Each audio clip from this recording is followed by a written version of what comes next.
안녕하세요. 정경진입니다. 오늘은 구리 월드 디자인 시티에 관해서 한 말씀 드리고자 합니다. 말도 많고 탈도 많은 구리 월드 디자인 시티 GWDC에 대해서 정경진의 눈 유튜브 방송에서 한번 파헤쳐 보도록 하겠습니다. 2020년 6월 22일 구리시청에서는 구리시장과 민주당의 당정협의회가 열렸었습니다. 공식적으로 GWDC가 폐기되는 날이었습니다. 2020년 6월 20일 공식적으로 GWDC가 폐기되는 날까지 다시 처음부터 한번 복귀해 보면서 GWDC에 대해서 한번 시민의 눈으로 한번 알아보도록 하겠습니다. 자, 박영순 시장이 2016년도, 2015년도죠. 2015년도 선거법 위반으로 도중 하차하게 되면서 2016년도에 보궐선거가 구리시장 보궐선거가 있었습니다. 그리고 2018년도에 또 시장 선거가 있었고요. 따지고 보면 2010년도 그리고 2014년도 2018년도 시장 선거가 있었고 2016년도에 보궐선거가 있었습니다. 제가 왜 이렇게 이 부분을 이야기하냐면 구리 월드 디자인 시티가 바로 시장 임기와 매우 유사하기 때문에 말씀드린 겁니다.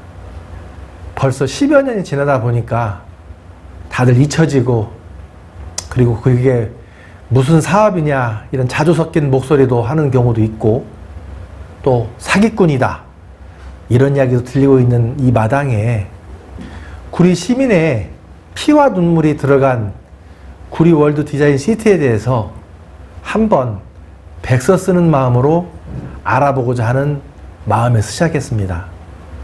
시민의 한 사람으로서 조사하다 보니까 자료가 부실할 수도 있고 혹은 잘못될 수도 있지만, 잘못된 경우에는 따끔한 지적을 해주시면 감사하겠고, 제 방송을 보면서 혹시 제보를 해주시면 더 좋은 방송으로 보답할 수 있도록 하겠습니다. 자, 그럼 구리 월드 디자인 시티에 대해서 알아보는 정경진의 유튜브 시작하도록 하겠습니다. 바로 시작하겠습니다. 때는 2007년도 9월 어느 날이었습니다. 자, 제가 2018년도, 2014년도, 2010년도라 한다면 시장 선거가 있기 몇 해 전에 2007년도에 9월쯤에 구리시 GWDC 조성 사업에 대한 제안이 시작됩니다. 이 시대 때는 이명박 정부 시절입니다. 이때 구리에 그 유명한 목사님이 한 분 계시더군요. 그 이명박 정부와 호영호재하는 그 모 목사님의 주선으로 구리시장으로 계시는 박영순 시장에게 구리 월드 디자인 시티에 대한 제안을 해오게 됩니다. 이때가 2007년도 9월입니다. 자, 여기서 GWDC 구리 월드 디자인 시티에 대해서 한번 알아보는 시간을 가져보도록 하겠습니다. 여러분들 그 호스피탈 디자인에서 HD 산업이라고 그러는데 이제 지금 마이스 산업이라고 합니다. 이 마이스 산업이라는 게 뭐냐면 미팅, 컨퍼런스, 관광 이런 것들을 총체적으로 하는 그런 사업의 일환입니다. 어떻게 보면 그 서비스업의 최고 정점에 있는 사업이라고 볼 수 있겠습니다. 예를 들어서 뭐 컨벤션 센터나 혹은 뭐 디자인 전시센터나 뭐 엑스포 산업 등 뭐 이런 것들을 주로 이제 마이스 산업이라고 하는데, 이런 마이스 산업을 구리 월드 디자인 시티 사업을 통해서 구리에다가 유치한다라는 그런 제안을 2007년도에 해보게 됩니다. 그때는 바로 이 마이스 산업이라는 서비스 산업이 부가가치가 높고 그리고 새로운 그 영역의 산업이었고 선진국에서만 이루어진 사업이다 보니 이런 한국이나 이런 부분들은 굉장히 낯선 산업이었습니다. 하지만 필자인 제가 볼 때도 그 사업은 굉장히 우수한 사업 제안이라고 판단됩니다. 그래서 2007년도에 그런 사업들이 모 인사로부터 제안을 받기 시작합니다. 그러다가 이 사업에 대한 내용들이 좋다고 판단되어서 2009년에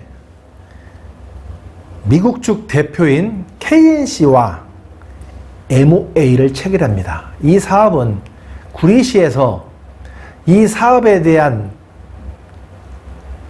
효과성을 인정하고 이 사업에 대한 제안을 처음으로 하게 되는 것이 바로 2009년입니다. 그래서 이렇게 해서 2010년도에 박영수 시장이 시장으로 당선되면서 구리 월드 디자인 시티 사업은 박차를 가하게 되는 거죠. 그 이후에 2010년도 바로 박영수 시장이 역임하면서부터 미국 뉴욕에서 NIAB, 즉 국제자문위원회가 출범합니다. 국제자문위원회라는 것은 바로 이 마이스 산업인 구리 월드 디자인 시티 사업의 내용을 증거해주고 또 추천해주고 또 양해해주는 그런 뭐랄까 그 메신저 역할을 하는 것이죠. 즉 구리시 입장에서도 구리 월드 디자인 시티에 대한 사업 주체로 그 NIAB라는 국제자문위원회를 카운터 파트너로 인정을 하고 국제자문위원회에서는 바로 구리시를 하나의 카운터 파트너로 인정하는 관계가 형성이 되는 것입니다. 즉 2010년도에 최초로 사업의 윤곽이 드러나게 되었다고 이해하시면 되겠습니다. 그러면서 2010년도부터 2014년 다시 시장에 재임을 하고 2016년도 3월까지 구리시와 국제자문위원회인 NIAB와는 미국과 한국을 교차 방문하면서 80여 차례 회의가 진행됩니다. 즉 2014년도에 박영수 시장이 재임하고 3선을 하고 2015년도 선거법 위반으로 하차하기 전까지 80여 번의 미팅들이 진행되었다고 보시면 됩니다. 그리고 국내에서는 바로 2010년도에 전문가 단체인 구리시 기술위원회와 구리시 정책위원회가 출범하게 됩니다. 즉 구리시와 구리시 기술위원회, 구리시 정책위원회가 전문적인 영역을 담당하고 구리도시공사가 실무를 담당하는 그런 체제가 2010년도부터 진행이 된다고 볼 수 있겠습니다. 그러면서 2009년도에서 2011년도까지 월드 디자인 센터 타당성 분석 용역을 실시합니다. 그리고 많이 알다시피 2015년 3월에 국토교통부 중앙도시계획심의회를 통해서 그린벨트 조건부 해제 심의 의결을 받습니다. 자, 이 2015년도 국토교통부 산하 중앙도시계획위원회에서 그린벨트 조건부 해제 심의 의결을 받는 데까지가 구리 월드 디자인 사업의 1단계라고 이 필자는 바라보고 있습니다.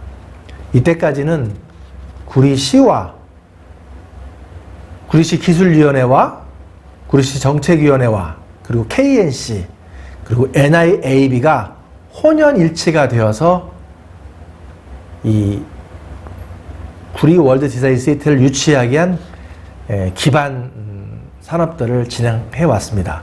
필자가 이 사업들을 조사하는 과정 중에서 참 귀중한 정보를 알았는데, 이 수많은 지방자치단체는 이 국토교통부 중앙도시계획위원회에 그린벨트 해제의 요청건들이 수도 없이 올라온다고 합니다. 구리시도 GWTC를 위해서 노력을 했지만, 지방자치단체가 생긴 이후로 계속해서 지방자치단체는 바로 이 시책 사업을 위해서 그린벨트 사업을 해제에 위한 사업들을 무지하게 진행을 하고 있고, 이 중앙도시계획위원회는 이 사업에 대한 허언과 그냥 그린벨트만 해제하고 말는 이런 것들을 방지하기 위해서 굉장히 철저하게 조사를 한다고 하더라고요. 그래서 구리 일도 마찬가지로 7번에 걸쳐서 도시계획 심사위원회가 이루어졌고요. 그리고 6차에 걸쳐서 지방재정 중앙투자심의가 이루어졌습니다. 즉 2010년도부터 2017년도까지 그 기나긴 그런 역사들을 우리는 그 신문을 통해서, 그리고 여러 가지 루트를 통해서 우리는 아마 기억을 하고 있지 않겠냐는 말씀을 드립니다. 뭐 집회도 하고 서명도 하고, 그리고 기술위원회와 정책위원회를 중심으로 그린벨트 해제에 대한 그 자료들을 만들어내고, 이런 사업들이 2016년, 16년까지 진행해 왔던 사업입니다.